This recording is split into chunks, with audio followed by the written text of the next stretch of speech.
ለቀን ተቀን የምንፈልጋቸውን ነገሮች ከመበደር የተለያዩ መኪና ሊሆን ይችላል ቤትን ለመግዛት ከባንኮች የምንወስዳቸው ብድሮችን ደግሞ ከፍ ሲል ሀገራት በቢሊዮን ዶላር የሚቆጠሩ ብድሮችን ለተለያዩ ምክንያቶች ይወስዳሉ። ሁሉም ጋር ያለውን ብድር በዛሬ ሃሽታግ ሽቀላ የሚለያያቸው ምንድነው? የሚያመሳስላቸው ምንድነው? ጥሩና ጤናማ የምንለውና ጤናማ ያልሆነ ደግሞ የብድር አካሄድ እንዴት ነው የሚለውን እንመለከታለን። በግለሰብ ደረጃ ጥሩ ገንዘብ አጠቃቀምን ለማድረግ በጣም ትኩረት ይፈልጋል። ከዛም ደግሞ ጎን ለጎን ስነ ምግባርን ወይም ከፍተኛ ዲሲፕሊን ያስፈልገዋል። ለምን እንደ ሰው ልጅ ቤዚክ የሆነ የኢኮኖሚክስ መሰረታዊ ህግን ስንመለከት በዓለም ላይ ያሉ ሀብቶች ውስን ሆነው የሰው ልጅ ፍላጎት ግን በጣም ወሰን የሌለው ነው፣ ኢንፊኒት ነው። ይህንን ነገር አግኝተን በዚህኛው መደሰት ላንችል እንችላለን። ትንሽ ከተጠቀምንበት በኋላ ይህንን ነገር መቀየር እፈልጋለሁ ሊሆን ይችላል።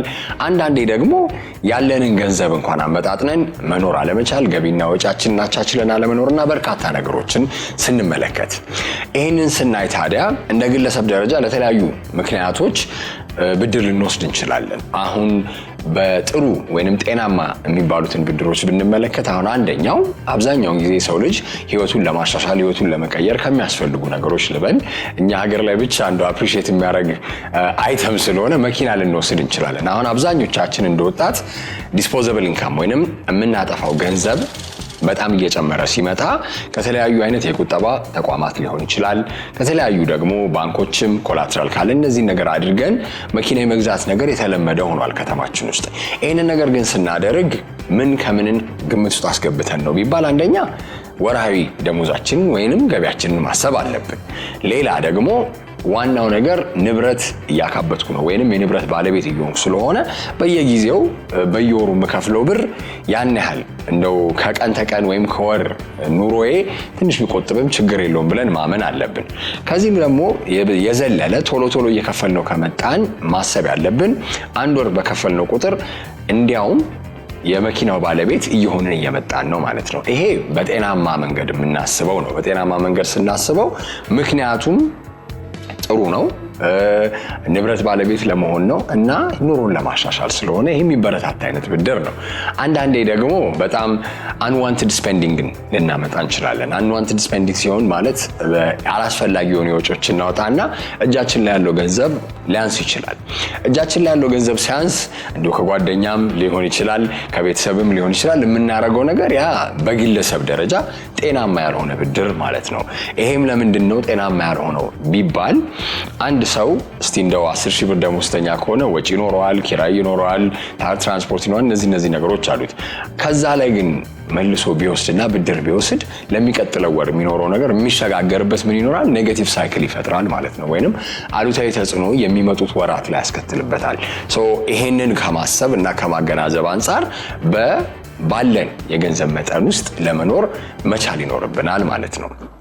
አብዛኛውን ጊዜ የሰው ልጅ ሞርጌጅንም ማንሳት እንችላለን። አሁን የቤትን ብንል ረጅም ዓመት ስለሆነ ፊል አናደርገውም 2,000 3,000 እየተከፈለ ስለሆነ ያንን ነገር እንደው ፐርፐዙን ለይተን የምናደርገው ነገር አሪፍ ይሆናል ማለት ነው። ይሄንን በግለሰብ ደረጃ ስንመለከተው ነው። ሆኖም ግን ገንዘብ ማጠር ለመጥፎ ምክንያት ብቻ ላይሆን ይችላል። አንዳንዴ ሰው ሊታመምብን ይችላል፣ አደጋ ሊያጋጥመን ይችላል፣ ያልተጠበቁ ወጪዎች ይኖራሉ። እነዚህ አንኤክስፔክትድ ሪስክ ፋክተርስ የምንላቸው ነው። ቀን ተቀን የምንኖርበት ላይ ያላሰብናቸው ወጪዎች ስለሚያጋጥሙን ነው። ይሄም ነገር ቢመጣና እንደው ከገቢያችን ቢነካብን ሾክ አብዞርቢንግ ይባላል። እንደው በድርጅትም ወደ በኋላ ላይ አነሳዋለሁ። ለሬኒ ዴይዝ ወይንም በጣም ክፉ ለሆኑ ወይንም ገቢ ለሚቀንስበት ጊዜ መዘጋጀት ያስፈልጋል አይደለ? ስለዚህ ልክ እንደ ግለሰብም ሴቪንግስን እንደ አንድ አማራጭ መጠቀም፣ ሌላ ደግሞ ገንዘባችን ከሚቀመጥ ደግሞ ደፋር ከሆንን ወይንም ጥሩ የስራ ፈጠራ ችሎታ ካለን ስራ በመፍጠር ወይንም ቢዝነስ ውስጥ በመግባት የተሻለ ነገር ማድረግ የምንችልበት ነገር ይኖራል። እነዚህ ነገሮች በማጣጣም ጤናማ የሆነ ብድርን ብቻ ሳይሆን እንደው በአጠቃላይ ፋይናንሻል ማኔጅመንትን አስተካክለን መሄድ ይኖርብናል። የንግድ ድርጅቶች ሲቋቋሙ ዋነኛ ዓላማቸው ትርፍ ነው። ትርፍ እስከሆነ ድረስ ደግሞ ወጫቸውን ስንልክ ቅድም ሰው ላይ እንዳነሳሁት አንድ ድርጅት ምን አይነት ወጪዎች ይኖሩበታል ብለን ብናስብ ቋሚ የሆኑ ወጪዎች አሉ። አሁን ለምሳሌ ፔሮልን ማንሳት እንችላለን፣ የሰራተኛ ደሞዝ፣ የቢሮ ኪራይ ልናነሳ እንችላለን። ድርጅቱ መኪና ካለው ነዳጅ፣ እንዲያለን ቋሚ የሆኑ ወጪዎች አሉ። ከዛ ደግሞ መሀል ላይ ወጪ ያልሆነ ቀጥታ ያልሆኑና በኮንትራክት ወይም ሰብሌት እየተደረጉ የሚመጡ ስራዎችን ለማሰራት የሚደረጉ ክፍያዎች አሉ። እነዚህ ክፍያዎች እንደ ስራ መብዛት ከጊዜ አንፃር የሚለያዩና ተለዋዋጭ የሆኑ ወጪዎች ናቸው ማለት ነው። ሶ ይሄንን ነገር ከበጀቲንግ አንፃር ፎርካስት በማድረግ ወይም በመገመት ይሄ ነው የሚያስፈልገኝ ብለን ከዘረዘርን በኋላ ዋናው ነገር ምንድነው ድርጅቶች ለምንድን ነው የሚበደሩት ብለን የሚለውን ጥያቄ እንድናነሳ ያደርገናል። እነዚህ ወጪዎች ካሉና የምናገኘው ገቢ ይሄ ነው ቢባል አንደኛውና ዋነኛው ምክንያት ያሰብነውን ገቢ አለማግኘታችን ወይ በተለያዩ መንገዶች ገቢ ቢጠፋ ማለት ነው። ይሄ አንደኛው ምክንያት ነው። ሁለተኛው ምክንያት ደግሞ አንድ ድርጅት ሲጀመር ፕሮባብሊ በ10 ሰራተኛ ወይም እንደው ሚዲየም ስኬል እንበለው እንደው 2 ሰራተኛ 3 ሰራተኛ ይዞ ሊነሳ ይችላል አነስተኛ የሆነ ድርጅት ሆኖ። ከዛ ግን እየሰራ በመጣ ቁጥር ደንበኞች እያፈራ በመጣ ቁጥር ምንድነው ያደገ ይመጣል። ስኬሊንግ ደግሞ ሲኖር ማደግ ደግሞ ሲኖር ሁሌም አንዳንዴ ሊኩዊዲቲ የምንለው ወይንም የጥሬ ገንዘብ ላይኖር ይችላል። ስለዚህ ምንድነው የሚደረገው ከተለያዩ የፋይናንስ ተቋማትም ልንል እንችላለን አንዳንዴም ደግሞ አክሲዮን እስከ መሸጥም አሁን የኢትዮጵያ ካፒታል ማርኬት ተመዝግቦ ስራ እንደጀመረም ለካንድ ድርጅት ፋይናንሻል ማርኬት ውስጥ ገብቼ አክሲዮንን መሸጥ ይችላል ሊሉ ይችላሉ። የተለያዩ አይነት የፋይናንስ ምንጮችን በመጠቀም ስኬሊንግ አፕን ወይ ማሳደግንም ሊፈልግ ይችላል። ሶ እነዚህ አይነት ነገሮችን እንደ ሁለቱ ዋና ምክንያቶች ይዘን ብናወራ አንደኛ አንድ ድርጅት እስቲ ለስኬሊንግ አፕ ከአንድ ባንክ ብድር ሲወስድ ምንድነው ማድረግ ያለበት ሲባል አንደኛ one of the things ፊዚቢሊቲ ስተዲ ብቻ ሳይሆን ይሄንን ድርጅት ይሄ ነው አንደኛ ባንኮችም ሲያበድሩ መደረግ ስላለበት ነው። ከ5 ዓመት ወደ ኋላ ቢኬድ እንኳን ያለው የፋይናንሻል አቅም እንቅስቃሴ ትራንዛክሽኖቹ ወይንም ግብይቶቹ ምን ይመስላል፣ በየአመቱ ምን ያህል ግብር ከፍሏል፣ ምን ያህል ትርፋማ ነው፣ እነዚህ ነገሮች መታየት አለባቸው። ይሄ ከታየ በኋላ ይሄ ድርጅት እንደው ለሚቀጥሉት 5 ዓመታትን በዚህ መንገድ ሊሄድ ይችላል የሚለውን ነገር ከግምት ውስጥ በማስገባት ባንኮችም ያበድራሉ። ይሄንን ስኬሊንግ አፕን ማድረግ ሊሆን ይችላል ማለት ነው። አንደኛው ግን ቅድም የመጀመሪያ መነሻ ላይ ያነሳሁት ገቢያችን ቢጠፋ ምንድነው ማድረግ የምንችለው? ልክ እንደ ሰው ነው ማሰብ ያለበት። ድርጅትም ፋይናንሻል ማኔጅመንት ስኪሞች አሏቸው። የፋይናንሻል ማኔጅመንት ስኪሞች ሲባሉ ማለት አሁን ለምሳሌ የፋይናንስ አስተዳደር የተለያዩ መንገዶች አሉት።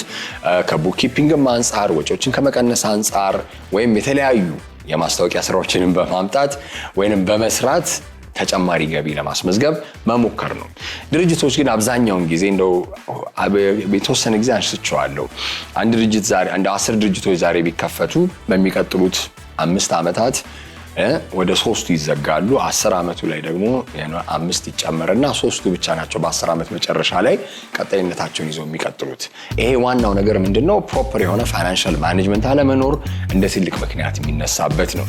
ስለዚህ እንደ ድርጅቶች ብድርን እንደ አንድ አማራጭ ከመጠቀም አንዳንዴ አብዛኛውን ጊዜ ስራ ሲሰራ ሁሌ በራስ ገንዘብ አይሰራም ይባላል። እንደው በንግድ ዘርፍ ውስጥ ያሉ ሰዎች የሚባባሉትም ነገር ሊሆን ይችላል። በራስ ገንዘብ የማይሰራው ግን ምንድነው ሊኩዊዲቲውን ለማስቀጠል ከባንኮች ጋር መስራት የተለያዩ ጥቅሞች ስላሉ ነው እንጂ 100% ደግሞ በራሳችንን ብር ባንሰራ ይመከራል እንደ ቢዝነስ ፊዚቢሊቲ አካሄዱ። ድርጅቶች ብድርን ተበድረው ግን በየጊዜው መክፈል ካቃታቸው ወይንም የመክፈል ፕላናቸውን ኪፕ አፕ ካላደረጉ ደግሞ ዋናው ነገር ያው ሐራጅ የሚባል ነገር አለ። ባንኮች ፎርክሎዝ ያደርጋሉ፣ ንብረቶች ይሸጣሉ፣ ድርጅቶች ይዘጋሉ። ስለዚህ አልቲሜትሊ አሉታዊ የሆነ ውጤቱን ደግሞ የብድርን በድርጅቶችም በእንደዚህ አይነት አካሄድ ልናይ እንችላለን። ከአንድ 3 ሳምንት በፊት የሆነ ዜና እያነበብኩኝ ናይጄሪያ ለአይኤምኤፍ በ2021 አውሮፓውያን አቆጣጠር የተወሰነ የምጣኔ ሀብት ችግሮቿን ለመፍታት የተበደረችውን 3.4 ቢሊዮን የአሜሪካ ዶላር ወይ በእኛ ደግሞ ወደ አሁን ባለው ወደ 400 እንደዚህ ነው ያንን የሚያክል ቢሊዮን ብር መለሰች የሚል ዜና ነው። Nigeria has repaid the $3.4 billion COVID loan from the International Monetary Fund IMF. ይሄ ጥሩ ነው። ሆኖም ግን ይሄ ማለት ናይጄሪያ ሙሉ ለሙሉ ከአይኤምኤፍ እና ከዓለም ባንክ ባለዳነት ወጣለች ማለት አይደለም። አብዛኛው እያደጉ ያሉ የዓለም ሀገራት ከተለያዩ አይነት ዓለም አቀፍ የሆኑ የፋይናንስ ተቋማት ትልልቅ ብድሮችን ይወስዳሉ። ገና መነሻዬ ላይ እንዳልኩት በቢሊዮን ዶላር የሚቆጠሩ ብድሮችን ስንወስድ አንዳንዴ መቼ ነው የሚከፈለው? ቁጥሮቹ በጣም ከመብዛታቸው ዜሮቹ ከመብዛታቸው የተነሳ እነዚህ ብድሮች ግን መቼ ነው የሚመለሱት የሚል ጥያቄም አለ። አንዳንድም ደግሞ የአፍሪካ መንግስት ወይም መሪዎችም የሚሉት ከትውልድ ትውልድ የሚተላለፍ ብድር ማስቀመጥ የለብንም የሚሉ ክርክሮችም የሚነሱት ለዚህ ነው። ለምን እንደ አንድ ሀገር ለተለያዩ ነገሮች ገንዘብ ሊያስፈልግ ይችላል። መሰረተ ልማት ልንል እንችላለን፣ የጤና ኤክስቴንሽኖች፣ የትምህርት ፕሮግራሞች፣ በርካታ ነገሮችን ማንሳት እንችላለን። ሆኖም ግን ይህንን ነገር ስናደርግ አንዳንዴ አንለስ ሪሶርሶቻችንን ተጠቅመን ሁሌም ባይባልም ማለትም አንችልም። እያደጉ ያሉ ሀገራት አብዛኛውን ጊዜ ከድጋፍም ከሎንም ጋር ተደምሮ ስለሆነ ከብድርም ከድጋፍም አንድ ላይ ተደርጎ የተለያዩ አይነት ስራዎቻቸውን መስራት የሚችሉት በዛ ስለሆነ ከዛ አንፃር አንዳንዴ እውነታ የሌለው ነገር ወይም ክርክር ወይም በጣም ቲዮሬቲካል ይሆናል። ሆኖም ግን እንደዚህ አይነት ነገሮችን ስንበደር እንደ አንድ ሀገር መደረግ ያሉ ጥንቃቄዎች አሉ። አንደኛ በምን ያህል ጊዜ ነው ይህንን ብር ከፍለን የምንጨርሰው የመጀመሪያው ጥያቄ ነው። ሌላኛው ማሰብ ያለብን ደግሞ እንደ አንድ ሀገር ስናስበው በምን እንደው ኦፖርቹኒቲ ኮስት የምናጣው ነገር ምንድነው ይሄንን ነገር በማግኘታችን የሚለውን ነገር አብዛኛው የሀገር መሪዎችም እንደሚያደርጉት አገናዝበን ነው ማድረግ ያለብን ማለት ነው። እንደው ማድረግ አለብን ስል የኛ ስራ ሳይሆን ወደዛ እንዲታይልኝ።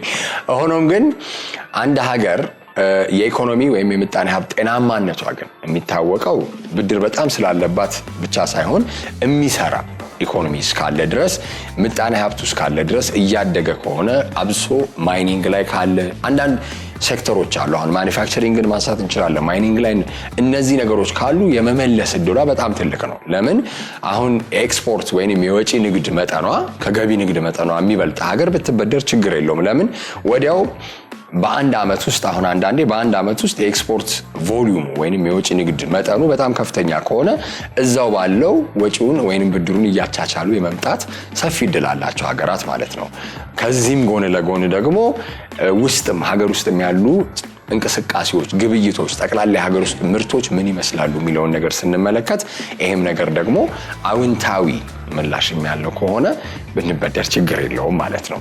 በአጠቃላይ እንደው መነሻዬ ላይ ከግለሰብ አንስተን ከድርጅቶች በሀገራት ደረጃ ብድርን ስንወስድ ጤናማ የሆነ ብድር በምን ይለካል የሚለውን ነገር እንደው ጠቅለል ባለ መንገድ ብናየው አንደኛ ሪፔመንት ፕላናችን ወይም ስኪማችን ዋነኛው ትልቁ ነገር ነው። ይሄንን ብድር የመበደር አቅም አለኝ ነው። ብድሩ ነው ብድሩን ስጠኝ አይደለም ነው ብድሩን ስጠኝ ሳይሆን የመመለስ አቅም አለኝ የሚለውን ነገር መጠየቅ ይኖርብናል። እንደ ሀገር፣ እንደ ድርጅት፣ እንደ ግለሰብ በየትኛውም ስኬል ብናስበው። ከዛም ጎን ለጎን ደግሞ ይሄንን ነገር ለመመለስ ምን ያህል ስራ መስራት አለብኝ፣ ይሄንን ስራ ስሰራ የማገኘው ገቢ ምን ያህል ነው የሚለውን ነገር ከግምት ውስጥ ማስገባት አለብን።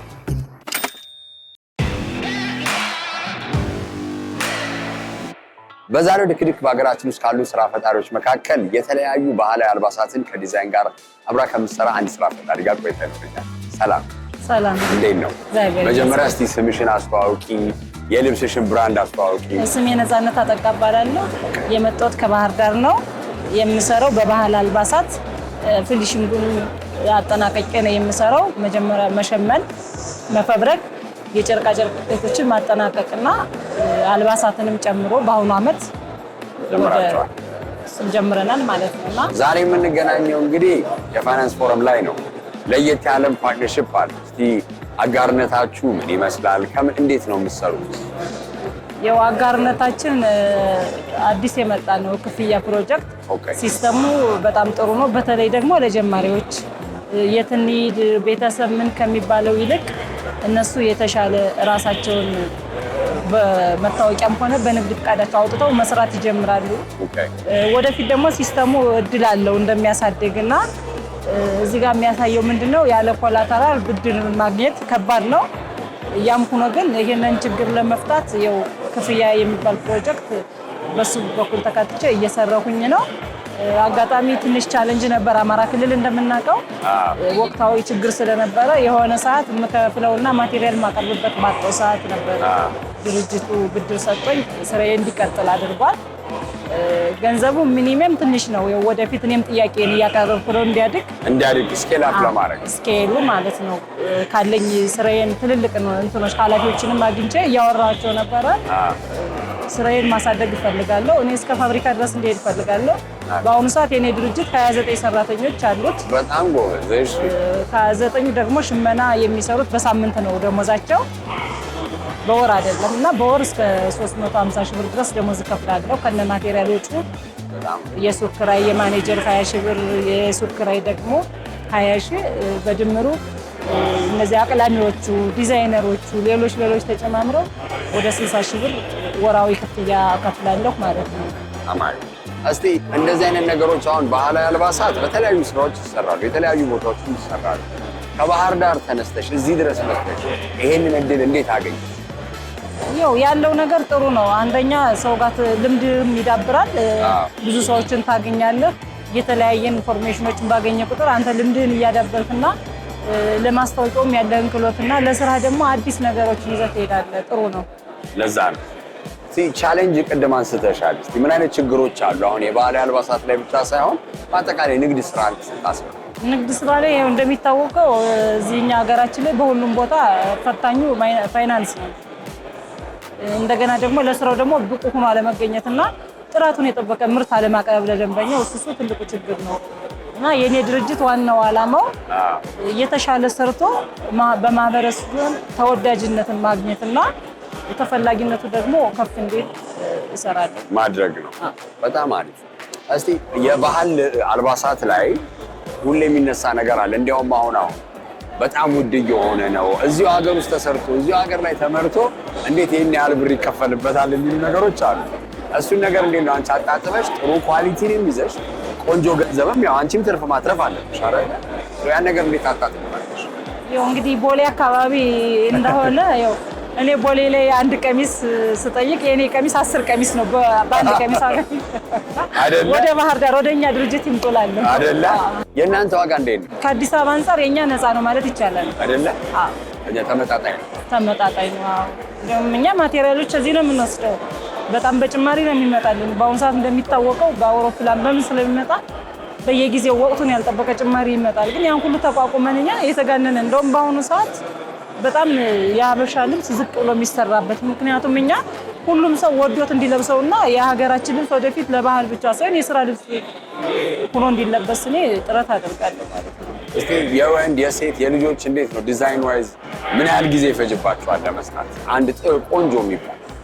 በጣም ኳሊቲውን የጠበቀ ለምሳሌ አሁን የሰርግ ቢሆን ከሳምንት በላይ ከ2 ሳምንት በላይ ሊይዝ ይችላል። አንድ ልብስ ከነ ባለቤቱ ፊኒሺንጉን ለመጨረስ ሽመናውን አንስተን ይሄ ዲዛይኑ ሲሰራ ጥልፍ ጥበቡን በሙሉ ተቀሎ ሽመናው ሳይገባበት ጥልፍ ላይ እና ዲዛይን ላይ ጥልፉ መልሶ ዲዛይን ስለሚደረግ እዛ ጋር ተቆራርጦ ለሚሰፋው መልሶ እሱን ደግሞ ለመገጣጠም 1 ሳምንት እስከ 2 ሳምንት የሚጨርስ አለ። እንደ አይነቱ ነው። ግን በቀንም በሰዓትም የሚያልቅ አለ። በጣም ትልቅ የተባለ ግን እስከ 2 ሳምንትና እስከ ሳምንት ሊይዝ ይችላል። ሌላኛው ነገር እኛ ሀገር ላይ ሁሌ አበሻ ልብስ መልበስ ይከብዳል ይባላል።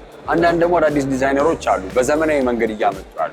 የእናንተስ እንዴት ነው? ዘመናዊነትን እነዛ ዲዛይንሽ ውስጥ ከቻለሽ ዘመናዊ አድርገሽ ቀን በቀን እንዲለበስ ለማቅለል እኔ በቃ ዋናው ዓላማዬ መስለው የኛ የኢትዮጵያ ልብስ ልዩ ብራንድ ኑሮት እንደነ ታይላንድ እንደነ ቱርክ ባለ ዓለም አቀፍ ሆኖ ደረጃውን ጠብቆ እንዲሸጥና የስራ ልብስ እንዲሆን ነው። እኔ የባህል ልብስ ሆኖ እንዲለበስ ስም ራሱ መጥፋት አለበት ብዬ አምናለሁ። ባህላዊ ሳይሆን ኢትዮጵያዊ መባል አለበት። በዛ ነው። በእስቲ ወደፊት ምን እንጠብቅ? በሚቀጥሉት 5 ዓመታት ከነፃነትና ነፃነት የባህል አልባሳት እኔ ወደፊት እግዚአብሔር ፈቅዶ ብንኖር መጀመሪያ ሪስኩን ለእግዚአብሔር ነው መስጠት ያለብን። ተስፋችን እሱ ስለሆነ እና እግዚአብሔር በሰጠኝ እድል በሰጠኝ ጊዜ ትልቅ ህንፃ መገንባት አይደለም የኔ ዓላማ፣ ብዙ የስራ እድል መፍጠርና ጧሪ ደጋፊ የሌላቸውን ደግሞ ለነሱ ደሞዝ ከፍሎ ማኖር ማለት ነው የኔ እቅድ። እስከ ዛሬ 5 ዓመት እንደዛ ነው። ባለ አብረውሽ የሚሰሩ ሰዎች ላይ እንደዛ ተስፋ ማድረግ ከፍተኛ የተሻለ ክፍያ እንዲኖራቸውና የራሳቸውን ድርጅት መመስረት የሚፈልጉ እኔ እንደዚህ እላቸዋለሁ ሰራተኞቼ ከ2 ዓመት በላይ ከሰው ቤት ተቀጥራችሁ አትስሩ።